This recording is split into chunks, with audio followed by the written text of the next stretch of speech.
Assalamu alaikum and welcome back to Sisters Corner, where I've been chatting with Samaya Afzal, all around amazing woman and local activist who's been campaigning on a series of issues including the Prevent Agenda, women's rights, Islamophobia, and we've started to just unpick a few of those issues. But before the break, Samaya, we were talking about how women do experience a lot of sexual harassment, how gender-based violence and physical or emotional has become almost normalised. People expect it, unfortunately. And we were talking about how we need to start working with people before adulthood and before they get to university, before they get to secondary school. And it's one of my sort of personal bugbears. How do we raise strong, confident young women? And how do we raise emotionally intelligent, compassionate, kind, caring young boys who grow up to be, you know, well-adjusted young men? Yeah, I think it comes down to really dismantling those stereotypes. That's the first thing, isn't it? You know, when we treat boys and girls differently when they're young, I think that's when they learn that there's something different in the way that they should act as well. And I think that all of that is learned. You know, you don't come out of the womb knowing, you know, what stereotypes you need to attach yourself to and what you don't. So I think that's really, really key, and that's really important. And that obviously the first responsibility there is parents. You know, making sure that you don't treat girls and boys differently, or that you don't, you know, hold them to different standards because of their, you know, because of who they are. And then I think schools as well. Schools are really, really important in shaping young people's minds. If they know that, you know, for example, like in schools where, you know, maybe you're taught about, you know, the kinds of relationships that you have with each other, you know how you should act towards your parents, towards your friends, towards people in general. I'd say that those kinds of things are really important to include. I think something that's important really is parents modelling behaviour as well. So don't get me wrong, if people want to choose to have traditional relationships where, you know, the dad is out at work and mum is, you know, the homemaker, that's perfectly fine. If it's their choice, that works. Different types of families work for different people. That's no issues with that. I have that in my family. We have a good, you know, we have a good balance of people who are, you know, both parents are working, one parent's working, or when they weren't when they were younger, and now they are. So it's horses for courses, basically. It's different people. But I do think there is something about modelling behaviour for your children, which is, you know, so children, boys seeing dad being kind, caring, compassionate towards mum and daughters and sisters and his mum as well, and vice versa. And actually, you know, yes, everyone's busy and tired, but dad's pushing the hoover around every once in a while. It's not so much about doing the chore as it is about helping and modelling the behaviour for the young person and the young lad. Because I do think there's pressure, isn't there? You know, when the boys can't cry and you say man up and things like this. And recently I've been, when I say recently, over the last couple of years, I've been really mindful of my gendered language. And don't get me wrong, I'm not going PC mad. I'm never going to say man again. I do. But I'm really mindful of when I'm talking to particularly the younger boys. If I'm saying stuff like that, you know, don't cry, don't be wimpy, don't be upset over that. And then saying things like, you know, man, and I haven't said that in a very long time, if I'm honest. But have you had that growing up? How were you raised? Were you raised equitably? You know? Absolutely. We're a female-led household. Oh, well, there you well, that wasn't equity then, was it? You were clearly at the upper hand. As in terms of numbers, in numbers. But no, I mean, my parents were, as far as I'm aware, like fully equal between me and my sister and my brother. It's never been a case of, I don't think I've ever been stopped seriously, as in like in serious kind of tones, stopped from doing what I wanted to do. And I think a lot of people from my background or you know, generally women growing up might not feel like they have the freedom to, you know, to go and to be a representative at a national level or that kind of thing. But I think as long as your parents know that what you're doing is right and you're doing it for a reason, there's no reason for them to kind of stop you on the basis of you being a woman or a man. But obviously those attitudes exist, you know, still everywhere. People still have those stereotypes. People still have those expectations. So I think it's really important that when you know, in those households where, you know, things are equal, that those are seen as normal as well. They're not seen as, you know, that fringe kind of idea over there that people are trying out, and, you know, it's not for everyone else. It's just for some people. I think that we need to start making that normal for people. Okay. Assalamu alaikum. We've got a caller online. Sisters, mashallah, you're doing a good show. I'd just like to say that we're living in the 21st century, and our mosques need to get educated on how to learn the mothers of parenting skills. We need to modernize. We need to know the understanding of parenting first. Okay, thank you, sister. And the way our cultures, because most of our people go by cultures and not the religion. The religion lets a mother do work as much as housework and the other work, but you need to balance. Absolutely. And the thing is that what we're fighting is that the men, like, they don't support the ladies by the culture-wise, because of the culture rules, and that's how we don't get our voices heard. But I think now we should update and do parenting skills in mosques to show the understanding of both roles. Okay. So the children get to know what parenting skill is. Super. Let me just have a chat with Samaya about this. Thank you very much for your call. And I agree with you absolutely that sometimes culture does get in the way of our practices. So the sister basically was just saying that, you know, we're living in the 21st century now, and actually it's time we updated as a community and recognise the difference between what our religion teaches in terms of gender equity and distribute, whether that's, you know, labour roles at home or out, and recognise that some of the barriers and the limitations that are put on us are cultural. And that mosques should be a place where some of those debates and discussions and updated parenting skills are taught. What do you think? Well, I think parenting skills are always updated every generation. So I mean, I agree that there are problems. I don't think that this is something that that is unique about Muslims or unique about South Asian culture. I think that what's happened is, you know, we're in a very unique position. You know, it's an immigrant community. We know we're often constantly under attack. You know, our parents and our grandparents came here, you know, in great hostile kind of times.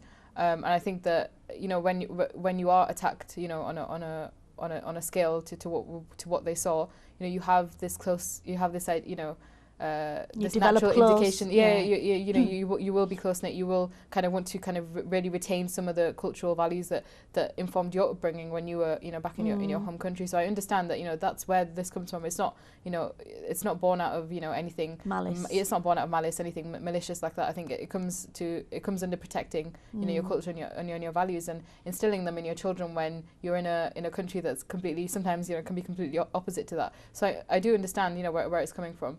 But I think that that's something that needs to happen in every single generation. You know, the way my grandparents raised my parents is completely different to the way my parents will have raised me, and then, you know, that will go on and so forth as generations come. So I think it's definitely important. I think every single generation needs to update the way they teach or bring up their children.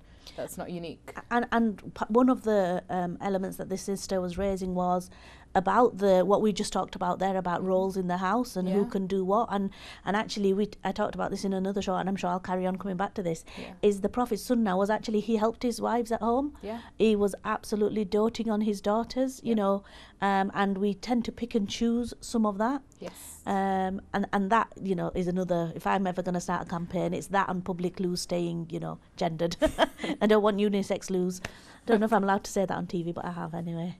And but that is one of the things about, you know, the division of labour at home. Who does what and how. And not following the sunnah actually. There is, you know, there's a little bit of a collective amnesia around, you know, what people remember when it comes to following the sunnah and what's actually practiced. But I think, definitely, even just promoting this idea that, you know, if you want to be, you know, the ideal Muslim, you know, we always get that. We always get that to, you know, taught down to us, you know, to be the ideal Muslim, to be the best person that you possibly can be. You know, here are a list of things you have to do, and it's, you know, it's often maybe just including it in that, you know, actually, if you look at character, if you look at the way, you know, what we're taught to follow, it would be worth definitely including that kind of thing in there as well. Absolutely. And I think parenting the mosques in the time of the Prophet and in the early days of Islam, they were, you know, like societal hubs, weren't they? They were a place where people went to. It was a community they went to exchange ideas and learn and, you know, help each other out. And I don't know whether it's because we're, you know, in the UK where it kind of the timings and the way society works here doesn't lend itself to having something open all the time. People can go in and out, but you know, when you're in the Middle East, you can see still some elements of the hub behaviour. Yeah. Sadly, when you go to Southeast Asia, a lot of the mosques, women are not still welcome, so they do miss out on that community life. Yeah. And I do think the parenting stuff, I used to run a women's centre a long time ago now, it feels, and we used to work with families who are grappling on this. So it does transcend culture and religion, actually. Yeah. It is responding to, like you say, the changing times. So when my eldest sister was raising her eldest daughter, who's now 28 or 29, she didn't have to worry about Snapchat. But then by the time she's raising her youngest, who's 14, I think, she is. And that's in 14 years time, so things are moving on so rapidly, so responding to the new threats, the new challenges to children and raising them up. And now also it's not just social media, it's just access to media. People didn't have to worry about how much screen time people had, really.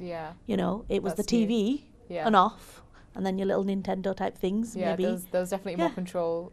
Absolutely. Whereas now it's sort of like, in some households, I feel as if though the square screen is raising the child. Definitely. Which personally, not that healthy, I think, my opinion. But I'm not in everyone's household, so I don't know what's going on. It's a distraction, isn't it? I think it we lead such busy lives. There's so many things to be done, and there are so many responsibilities as well. Sometimes I guess parents find it easier to have something that that'll keep their child occupied while they're busy dealing with things. So. It is really challenging, isn't it? Yeah. So something else I want to talk to you about there, when we mentioned a little bit about culture, is your family have been really supportive, because otherwise you wouldn't be up, down, around the place. Or you would be, but you wouldn't probably be as smiley about it. It would be really stressful, because the kind of things that you're working on are quite stressful anyway. Yes. On top of that, if you didn't have the support of your family, it would just make it that much harder. It would. And I feel that, so when you're grappling with challenging things at work, you need to be able to go home and think, oh my God, I can't believe I've just done that. But, alhamdulillah, everyone's with me. Allah will guide me, and my family's there to support me, and that's really important.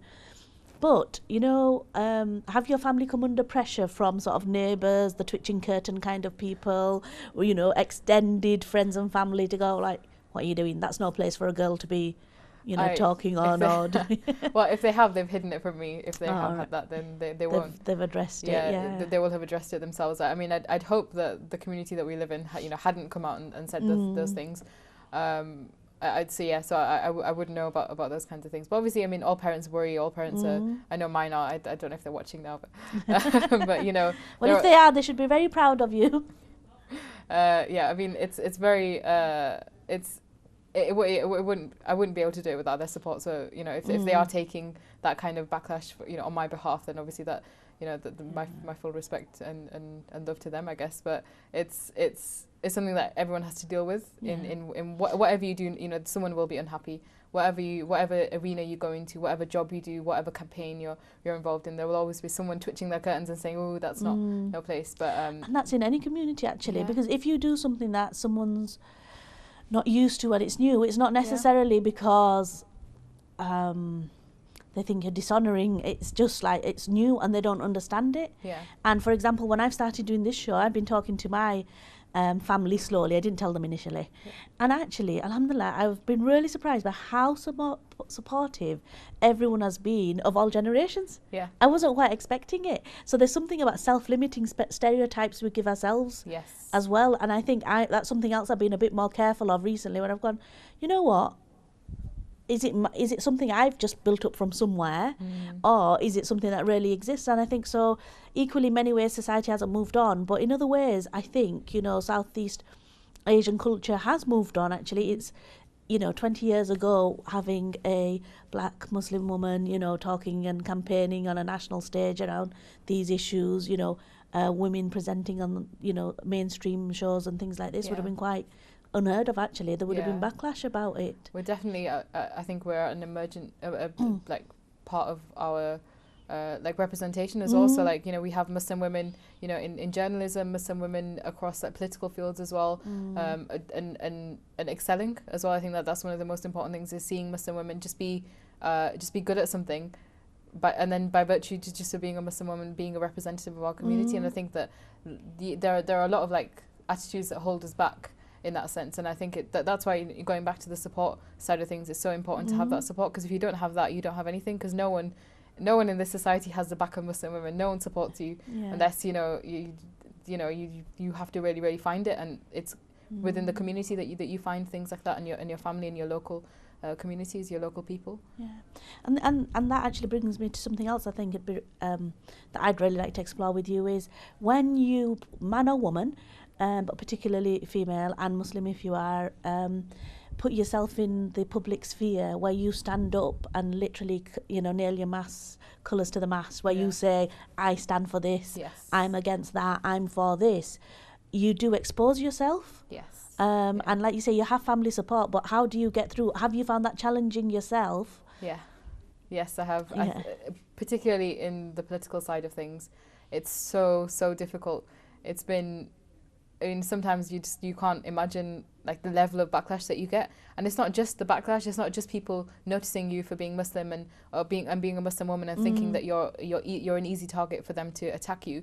It's also like the other side of things. So when you are a visible Muslim woman, but people ignore you, so your ideas and your and what you can bring to the table is often completely dismissed, and sometimes it's not even conscious. Sometimes it's not even a decision that people make to dismiss you, but it just happens in the way that they behave towards you.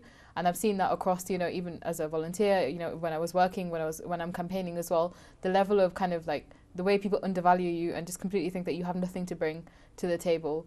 And that's really difficult, because it comes from outside the community, and it comes from within the Muslim community as well, often men, and it's very difficult to deal with, because you're out there defending the community at any cost, defending them against all of these kinds of things that are happening, against Islamophobia, against wrongful accusations and all of these kinds of things, and yet you're the first to be attacked by people outside, and then also people inside your community as well. So that's definitely difficult to deal with. And I think that having a support group of people that's varied and wide, and with other sisters from across the for example in my position across the student movement, that's really, really important, because you don't survive it otherwise. No, and some of it's quite vitriolic, isn't it? It's actually, I know on social media women get a lot of negative press, but also in a way that men don't. So men can have a viewpoint that someone else will disagree with. By and large, I'm making generalizations, but by and large they will be challenged for their idea. Yes. But when a woman is making a statement that someone disagree with, it becomes about her clothes, it becomes about how big her nose is, or what she looks like, the suggested or threats that come to her can be quite sexual in nature as well. It's quite horrific actually. And I am appalled by it, and it's like women in politics in the 21st century. There's more attention given to what they're wearing. Whether their heels are right, whether the haircut needs to change. I remember when, I think it was George Bush became President of America, senior, somebody said, well, what are we going to do about his wife? Because it was like, she's in public life, and now suddenly she's this elderly lady, and how do we glamorize her and sort of bring her up to date or something like this? I was appalled when I heard, because I was just like, the poor woman, she may have lots to offer. I have no idea, but she may have lots to offer, but that someone would take the time to worry about, he's going to be in public life, and therefore she's got to look the part. Yes. And I'm curious if Hillary Clinton wins today in America, whether or not people will be saying the same about her husband, who obviously used to be a president, so does know how to wear a suit. But it's the double standards of society. Oh, definitely. And you see a lot in the way that you're often held to account for other people's actions as well. I mean, it happens wider as a Muslim community. We're all collectively held to account for whatever one person decides to say or do. But particularly for women, there is that sense of for example, Hillary Clinton being held to held to account for what her husband did in 20, 30 years ago.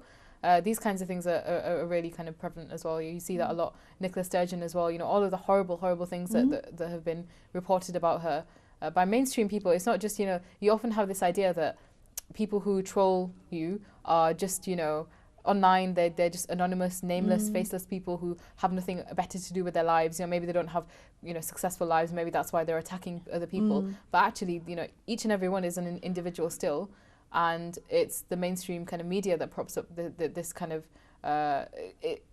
it props up the image that that women are there to be attacked, but it also enables them and empowers them as well. It gives them this legitimacy that, yes, what you're saying is right, because we do it as well.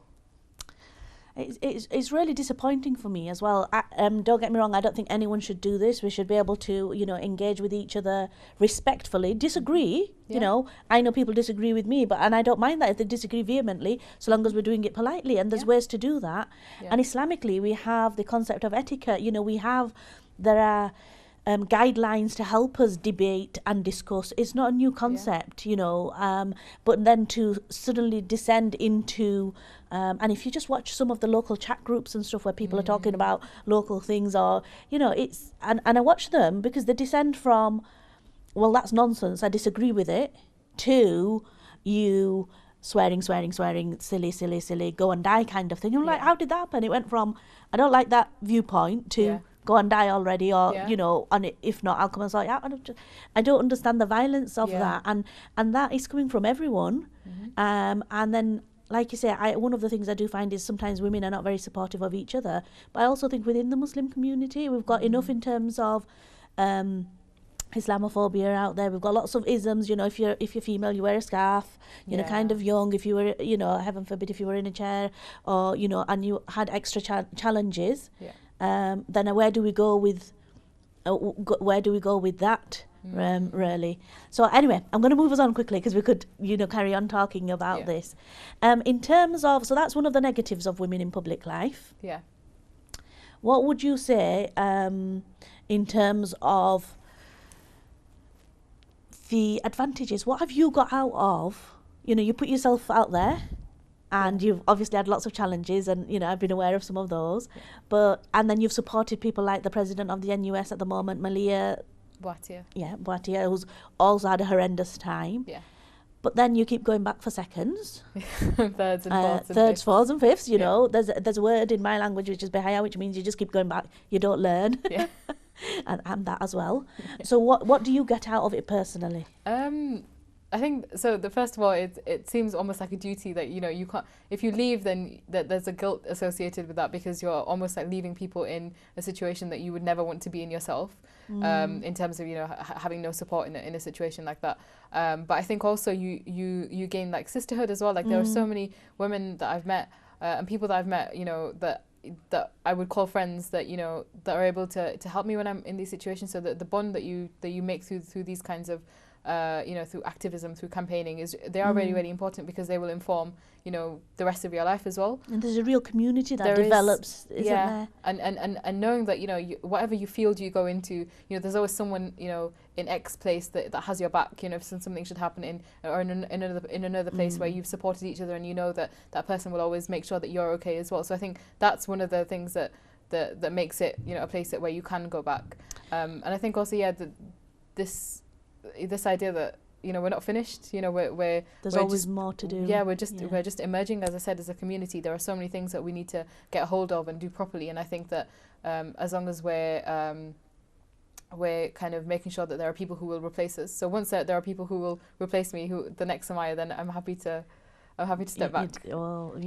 I'm telling you, lady, you won't be stepping back until you're at least 60. I can see it. Because I think it's a vocation. Yeah. But we've just got a couple of minutes left, Samaya. Yeah. So, picking on that point that you were saying, in a minute, can you summarise to any young aspiring Samayas out there how they should get out and about and get involved? I would say, don't be afraid. Always put yourself in situations where you think that you're going to be really, really nervous or whatever. Or you're not going to be able to do something, and just prepare as much as possible, trust in God completely, and know that you're the best person to go ahead and do something. Don't feel afraid, don't feel like there are things that you can't do. Always have the confidence, because to be honest, the majority of the time, every confident person out there is completely faking it, like 99%. So don't worry about things. Definitely own your own experiences. So if you feel like you've been through things that are that might be challenging, then use what you've learnt from that and put it into everything that you do next as well. And obviously look for mentors as well. So if there are any Muslim women that you think are great and are doing really, really well, make contact with them, ask them to help you out with the things that you're doing as well. Sometimes all it takes is a guiding little conversation, and I guess just do your best, because you're the generation, you're the generation that's going to do so much, inshallah, in this country. and wherever around the world as well, wherever we go. So don't let anything stop you. That's what I would say. Don't let anything stop you. Fantastic. And that, I must say, something I've always been involved in voluntary work in all my life as well. So, it's just, you're right, it's almost like a calling, but a duty that if you can help and if you can do something, then as a human being inheriting this earth, living on this earth, it's our duty to do so. As a Muslim, it's absolutely, incumbent upon us to help where we can. And generally, we've got friends and family. If we can't see the broader picture, I personally want to leave a safer, kinder world for my nieces and nephews. And I can't imagine anyone really disagreeing with that. Yeah, no one would.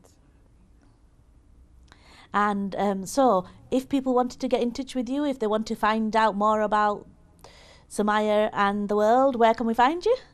You can find me on Twitter. Normally, if you just type my name into Twitter, you can find me. And I think that's probably the best place to make connections. But remember, no trolling, please. I get enough of that on a daily basis. I don't want any more. And it's quite horrific. I got trolled by some pro-gun people in America. It was quite horrific because it was just like my general musings late at night, and people just sort of attached to it. And then it descended into some awful stuff that I didn't even understand. I was like, whoa, this is beyond me, but how did I end there? It was like, going through the looking glass. So there are some people in particular who target you as well. Once they see that you're a Muslim woman, once they see that you have opinions, that's it, you become just a little target. So every time you say something, they'll just come after you.